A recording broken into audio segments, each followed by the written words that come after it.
It was Daniel's engagement dinner, the kind of upscale, over-the-top event that felt less like a celebration and more like an audition for a royal wedding. The backyard had been transformed with fairy lights, custom cocktails, and a four-tier cake. The bride-to-be, Lila, had the kind of grace you'd expect from someone who could pronounce sommelier without flinching. Jason, naturally, was sitting at the table closest to the bathroom. "Jason," his mother called from across the patio, waving her wine glass. "Try not to spill anything on yourself this time, okay?" He gave her a small, polite smile. The kind he'd mastered through years of parental disappointment. Daniel sat at the center of attention, glowing under the fairy lights, surrounded by extended family and future in-laws. "Harvard Med, top of his class, published in 3 journals already," someone whispered proudly. Jason sipped his water. It tasted like envy and cheap lemon. At some point, the conversation turned toward careers. Lila's father asked Daniel, "So, when are you thinking of opening your own practice?" "In a few years," Daniel answered. "I want to finish my residency strong, then maybe look into real estate partnerships for office space." Everyone nodded in solemn approval, as if he'd just announced a plan to solve world hunger. Then the inevitable happened. Lila's mom turned to Jason. "And you, dear? What do you do again?" He blinked. The air got noticeably colder. "I run a company," he said quietly. "Oh?" she said, tilting her head with gentle condescension. "Like a startup?" Jason shrugged. "Something like that." His father chuckled. "He's always had some little project. We just let him play entrepreneur while Daniel focused on real work." Jason could feel every set of eyes on him, some curious, some pitying, none respectful. Except one. Lila. She was watching him like she was seeing something the rest of the room had missed. Like she knew something they didn't. "Wait," she said slowly. "Jason, you're Jason Greer?" He raised an eyebrow. "Yeah." She blinked. "As in Greer Tech? That Jason?"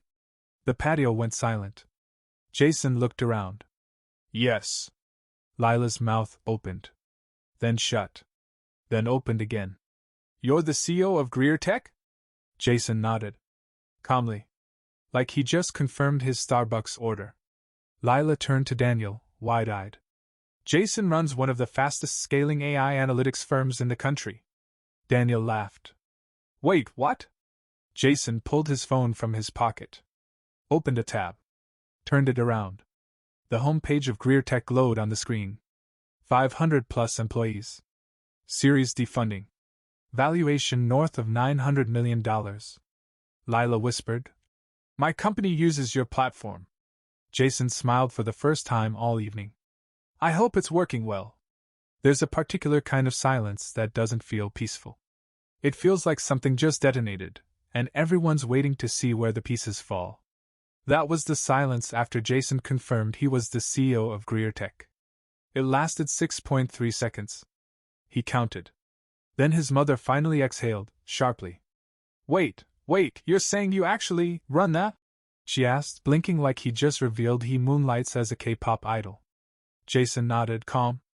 "I founded it, yeah." Daniel let out a nervous chuckle. "Come on, Jace. Is this like that thing you did in high school with the eBay account?"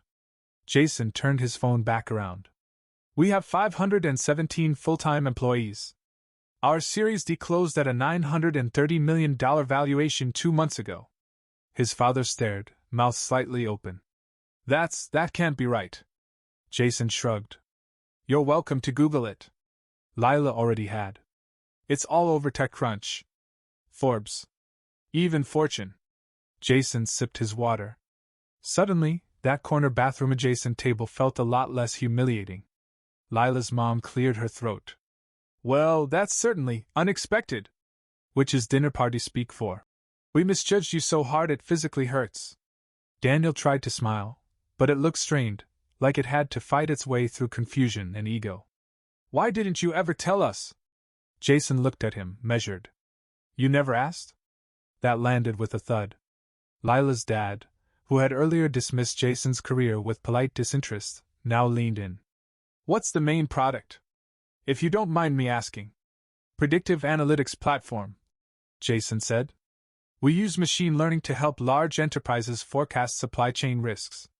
We saved one of our clients $18 million in inventory overhead last quarter. Lila's dad blinked. That's impressive. Jason didn't say thank you. He didn't have to. After dinner, as people mingled awkwardly, Jason found a quiet spot near the patio heater. He didn't need to gloat. That wasn't his style. But he wasn't hiding anymore either. His mom came up to him with a tight smile. You should have said something, she said. We didn't know you were doing all this. Jason turned to her. I did say something. Years ago. When I started. You said it was cute. She shifted uncomfortably. Well, maybe we just didn't realize how serious you were. I was serious the whole time. You just never listened. For the first time in years, she didn't have a rehearsed comeback. Just silence. Later, Lila came to find him. I think you just caused a small identity crisis for everyone here, she said with a smile. Jason chuckled. Not what I planned. Well, your brother's been looking like someone stole his spotlight and replaced it with a solar flare. Jason raised an eyebrow. I didn't do anything. Just existed out loud for a change. She paused. I'm glad you did. They stood there for a moment, quiet. Not awkward. Not strained. Just a shared space of recognition. Jason finally said, You really use our product at your firm? Every day. And now I'll never look at the dashboard the same way. He smiled. Tell your CTO we're pushing a new UI next quarter. Cleaner, faster. She raised an eyebrow. I'll tell her the CEO promised. The day after the engagement dinner, the group chat, usually filled with wedding updates, links to overpriced cake decorators, and Daniel's gym selfies, was dead silent. Jason wasn't surprised. He knew that silence well. It was the kind of hush that came when people were forced to recalibrate their entire worldview but didn't yet have the vocabulary to admit they'd been wrong. At noon, his mom called. He didn't answer. Instead, he brewed coffee, turned on his home speakers, and let classic jazz float through his penthouse kitchen. No, not to be dramatic. Just to enjoy the morning for once without being considered less than. Later, he received a message from his cousin Andrea. Hey, just saw your company's page. Holy crap. Why didn't you ever say anything? Jason replied. No one ever asked? That same day, Daniel showed up unannounced. He stood in Jason's lobby, trying to act casual in an outfit that clearly screamed, I'm still winning. Jason buzzed him up, mostly out of curiosity. Nice place, Daniel said, stepping inside and eyeing the floor-to-ceiling windows. You always had a thing for height. Yeah, Jason said, pouring him coffee. I like perspective. Daniel smirked. Okay, Confucius. They sat across from each other. So, Daniel said, I guess you're not exactly struggling, huh? Jason raised an eyebrow. You came here to confirm that? No, Daniel said quickly. Look, Mom and Dad didn't know. Neither did I. You always played it so, quiet. Wasn't playing, Jason said. I was surviving. Daniel's smile faded a little. There was a long pause before he asked, Do you think you could have told me? You know, as your brother? Jason leaned back in his chair. Would you have heard me? Or would you have given me advice about pivoting to something stable? Daniel didn't answer. Which was an answer.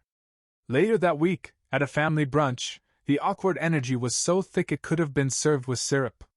Jason arrived last, again, but this time, everyone noticed.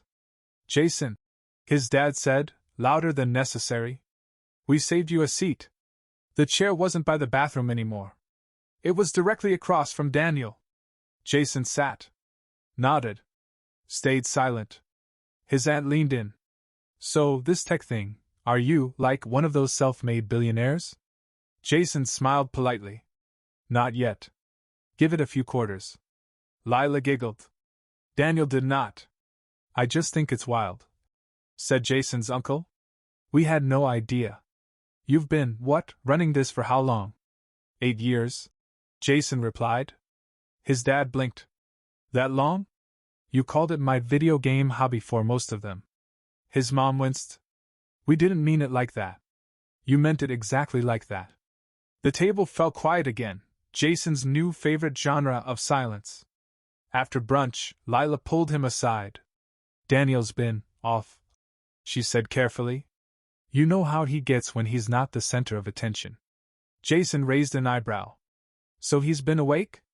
She laughed, then caught herself. Sorry, that was mean. It's okay. I'm not mad. I'm just tired of being minimized. She nodded. I get that. Jason hesitated. You really okay marrying into all this?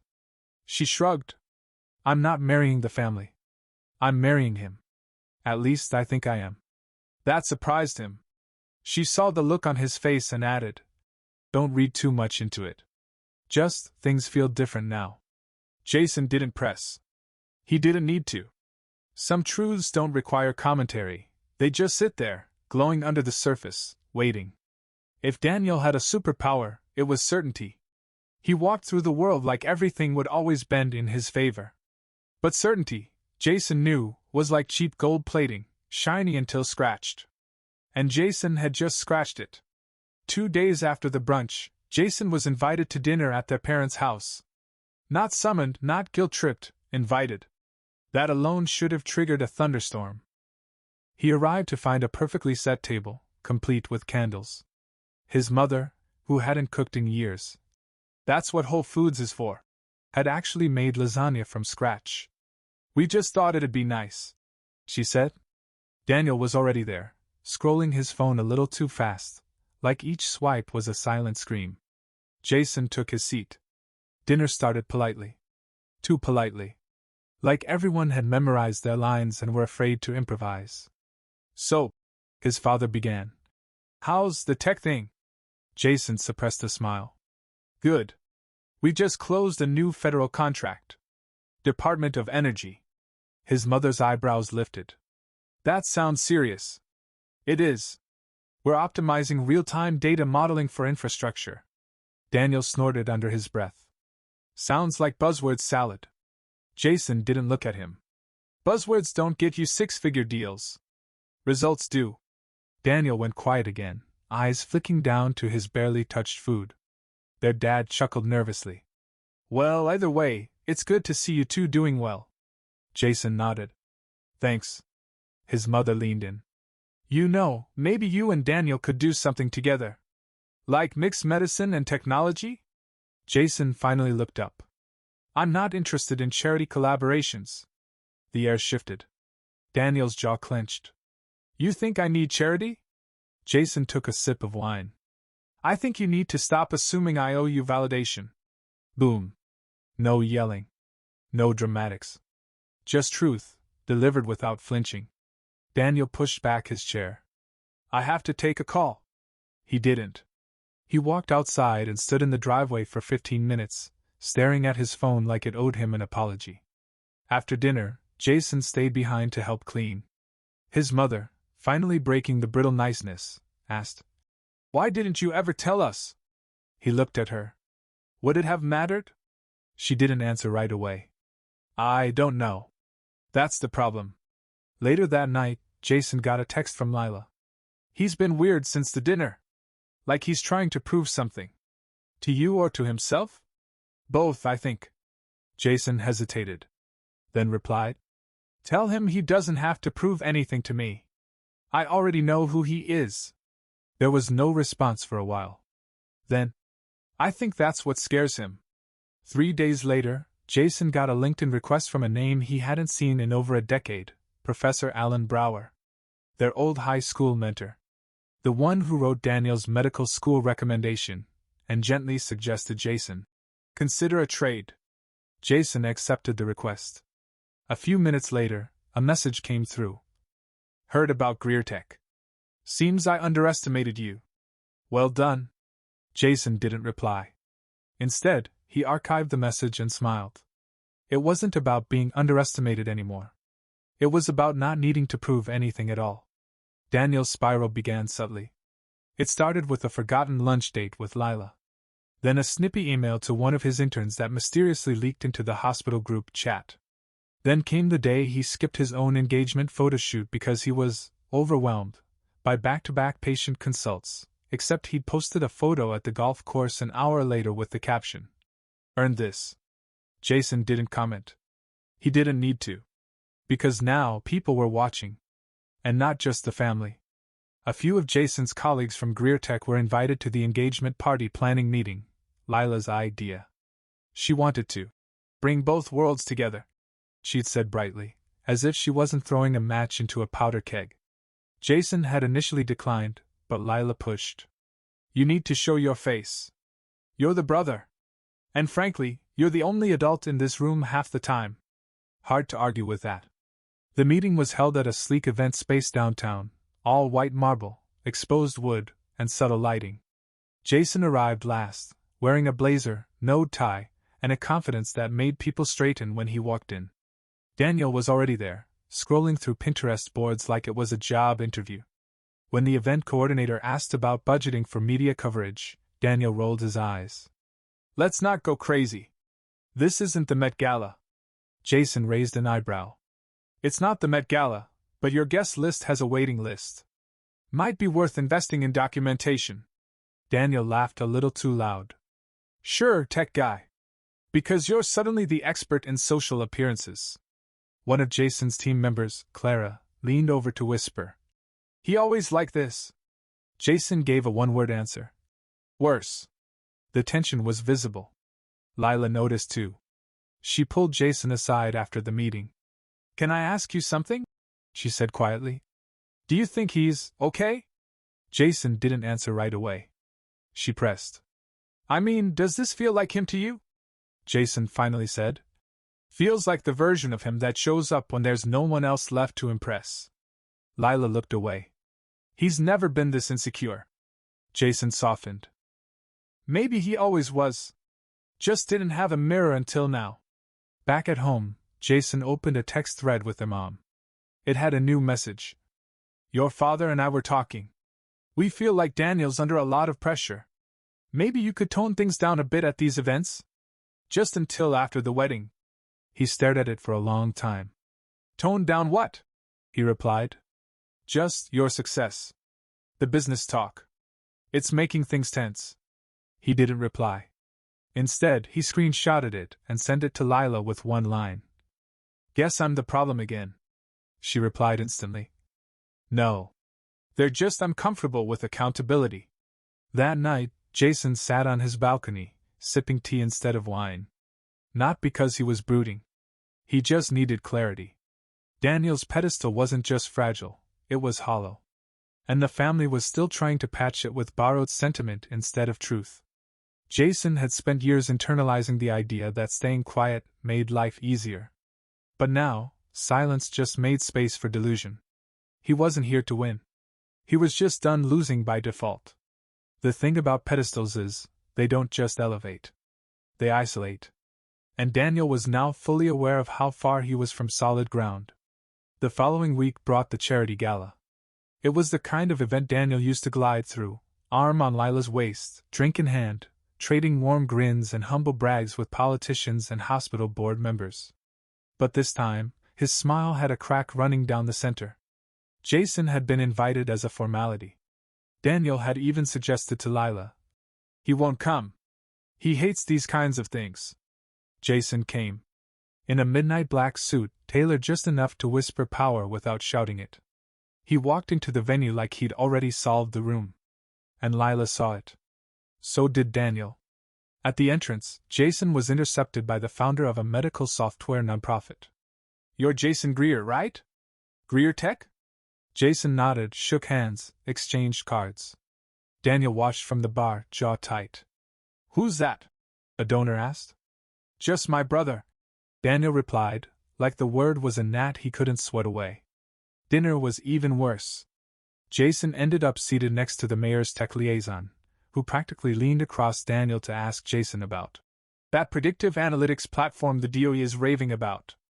Jason responded with grace, humor, and just enough technical lingo to sound impressive without condescending. He even made a crack about how he once broke a server because he tripped on a power cord during a late-night coffee run. Everyone laughed. Except Daniel. After dessert, Daniel excused himself and never came back. Jason found him later, standing behind the building, hands on his knees like he'd run a marathon. You okay? Jason asked, no sarcasm, no edge. Daniel didn't look up. Why do they like you now? Jason blinked. What? I worked for everything. I did it the right way. And now they're laughing at your stories like you're the star. Jason exhaled slowly. They're not laughing because I'm better. They're laughing because I'm real. You treat admiration like a birthright.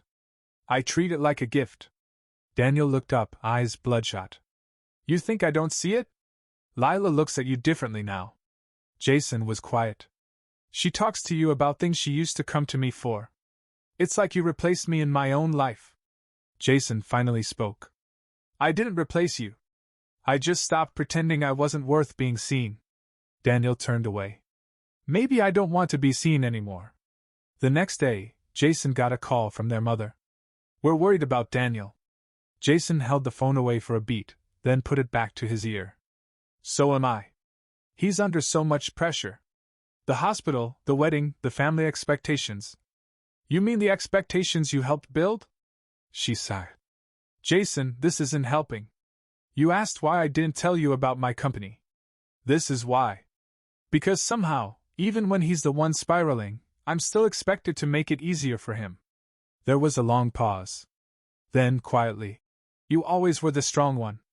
Jason felt something ancient tighten in his chest. And that made it okay to ignore me? I didn't say that.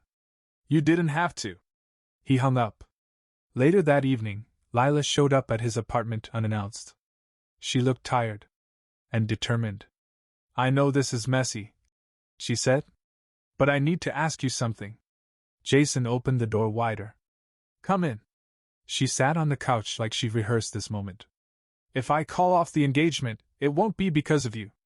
But I need to know, are you going to hate me for not doing it sooner?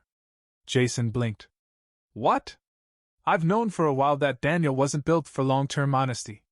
But I didn't want to admit it. And then you walked in with your calm voice and your real life, and I realized what actual stability looks like. Jason sat across from her. I don't hate you. She looked relieved. Even if I'd married him and stayed blind? He shook his head. We all wake up at our own pace. You just happened to wake up near me. They didn't touch. No dramatic declarations. Just two people sharing air and truth. The family group chat used to be Daniel's stage.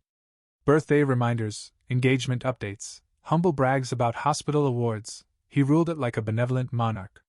But lately it had gone quiet. That Friday, Jason opened his phone to find a single message blinking.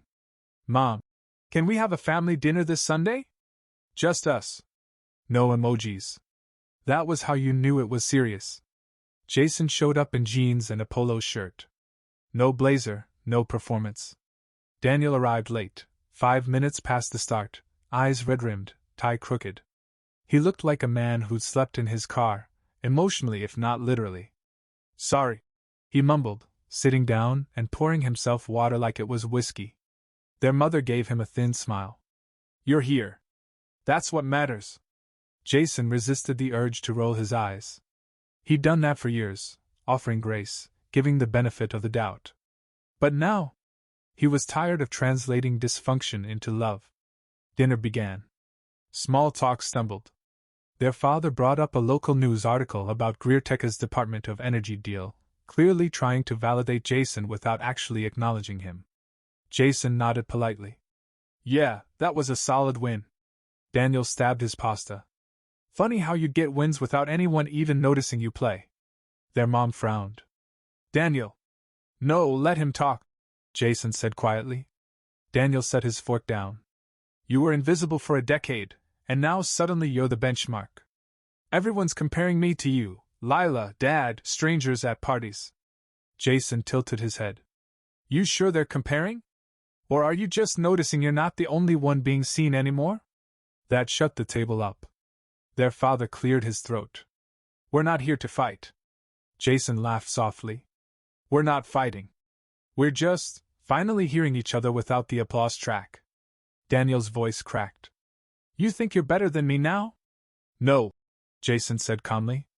I just stopped pretending you were better than me. Later, after everyone had drifted to separate corners of the house, Jason found Daniel in the backyard, smoking a cigarette like a teenager trying to look tough. I didn't know you smoked, Jason said. I don't. This is just stress cosplaying as rebellion. Jason chuckled. Fitting. Daniel stared into the dark. I don't hate you. Jason nodded. I know. I just don't know who I am when I'm not the one everyone admires. Jason leaned against the fence. That's the scariest part, isn't it? Realizing your identity was just applause with a suit on. Daniel looked down.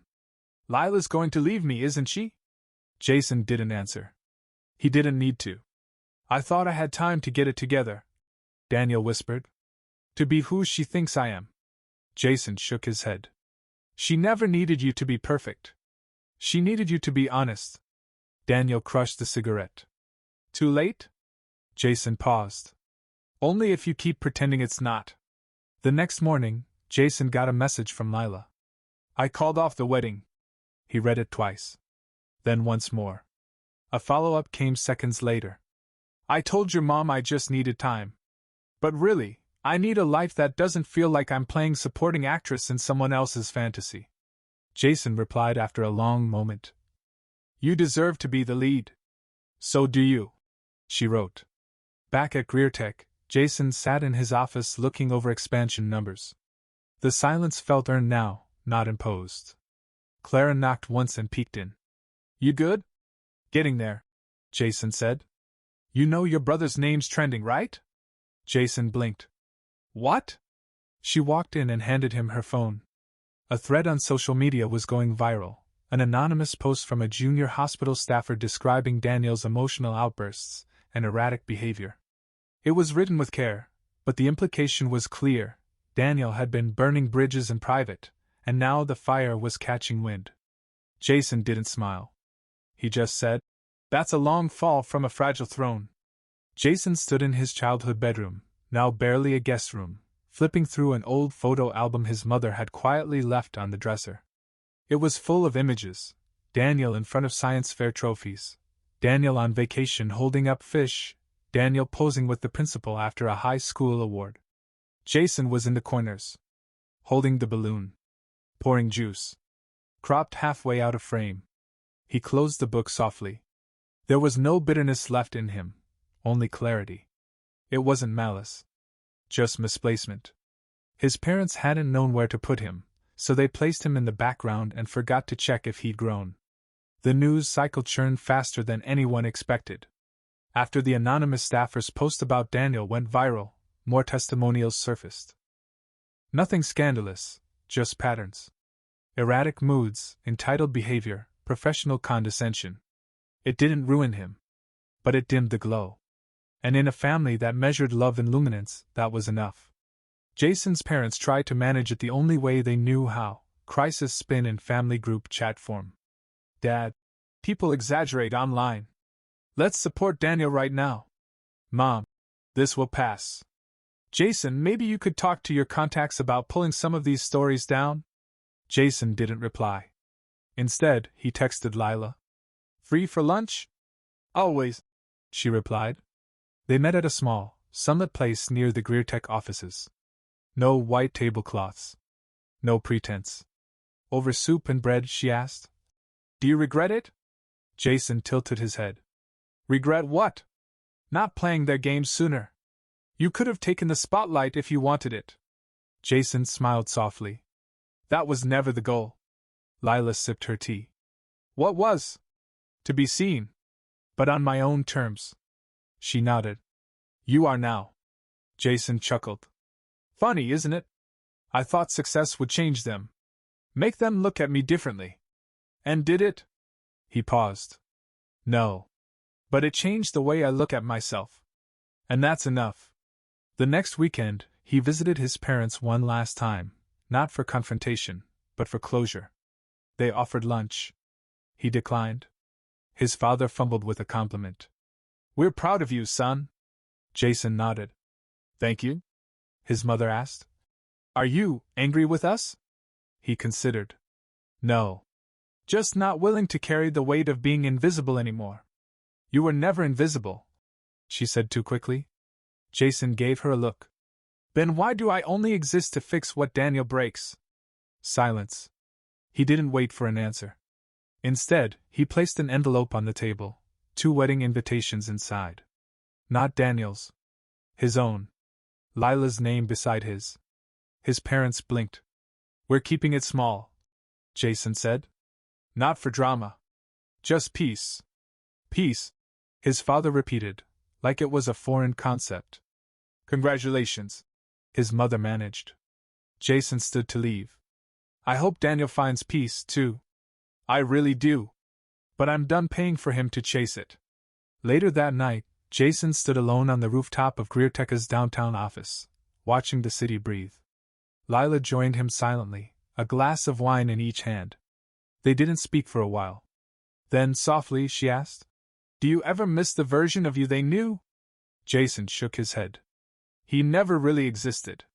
He was just waiting for me to show up. She clinked her glass against his.